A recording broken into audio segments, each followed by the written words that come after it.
রমজান মাসের একটি গুরুত্বপূর্ণ এবং একটি স্বতন্ত্র আমল হচ্ছে তারাবির নামাজ। তো তারাবির নামাজ প্রতি রমজানের প্রতি রাতেই তারাবির নামাজ সুন্নতে মুআক্কাদা, 20 রাকাত তারাবির নামাজ সুন্নতে মুআক্কাদা, 20 রাকাতই সুন্নতে মুআক্কাদা।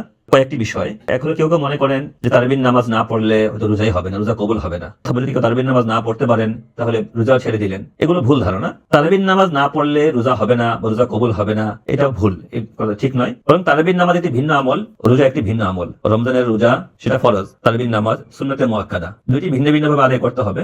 যদি কেউ কোনো কারণে তারাবির নামাজ পড়তে না পারেন তাহলে রোজা তো অবশ্যই রাখতে হবে যদি রোজা রাখার সামর্থ্য থাকে। আবার যদি উল্টোটা হয় যে তার রোজা রাখার সামর্থ্য নেই কিন্তু তারাবির নামাজ পড়ার সামর্থ্য আছে, তাহলে তাকে এটাই করতে হবে যে তারাবির নামাজ তাকে পড়তে হবে, রোজা না রাখলেও তারাবির নামাজ পড়তে হবে যদি তারাবির নামাজ পড়ার সুযোগ থাকে। এটা মনে করা যাবে না যে আমি যেহেতু রোজা রাখবো না তাই আমার তারাবির নামাজ নেই। রোজার সাথে তারাবির নামাজের এরকম কোনো সম্পর্ক নেই যে রোজা না রাখলে তারাবির নামাজ পড়তে হবে না। বর্তমানকালে তারাবির নামাজ 8 রাকাত না 20 রাকাত এই নিয়ে একটা বিতর্ক দেখা যায়। এটা একটা বিতর্কের বিষয়ে পরিণত হয়েছে যে তারাবির নামাজ 8 রাকাত পড়বো না 20 রাকাত পড়বো। তো এই ক্ষেত্রে আমরা স্পষ্টভাবে বলতে চাই যে একেবারেই প্রথম শতাব্দী থেকে, হিজরির প্রথম শতাব্দী থেকে শুরু করে বর্তমান কাল পর্যন্ত, যদি আমরা করোনার আগ পর্যন্ত সময়টাকে যদি আমরা ধরি তাহলে স্পষ্টই বলা যায় যে মসজিদে নববীতে, মসজিদে হারামে, মসজিদে নববীতে বরাবর 20 রাকাত তারাবি পড়া হয়ে আসছে। 20 রাকাত তারাবি পড়া হতো। করোনার সময়, করোনা মহামারীর সংকটকালে তারাবির নামাজ মসজিদে নববীতে, মসজিদে হারামে 20 রাকাতের পরিবর্তে 10 রাকাত করে পড়া, এবং এটা দুর্ভাগ্যজনকই বলতে হবে এখনো পর্যন্ত সেখানে 10 রাকাত তারাবি চলে আসছে। কিন্তু সেটাও কিন্তু 8 রাকাত নয়, এটা একটা খেয়াল করার বিষয়। 8 রাকাত নয়, তারাবি ওখানে 10 রাকাত পড়া হচ্ছে। এবং তার এই কথা বলছেন না যে 8 রাকাত পড়লেই হবে, ওখানে 20 রাকাত তারাবি।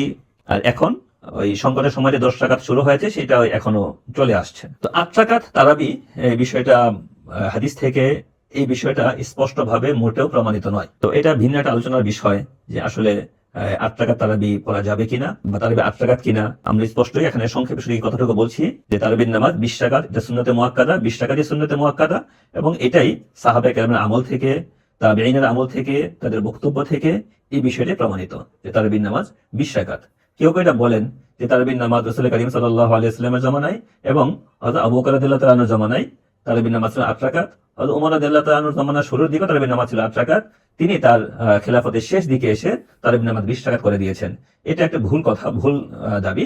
কারণ নামাজের রাকাত বাড়ানোর কোনো অথরিটি, কোনো ক্ষমতা তো হযরত ওমর রাদিয়াল্লাহু তাআলাকে দেওয়া হয়নি।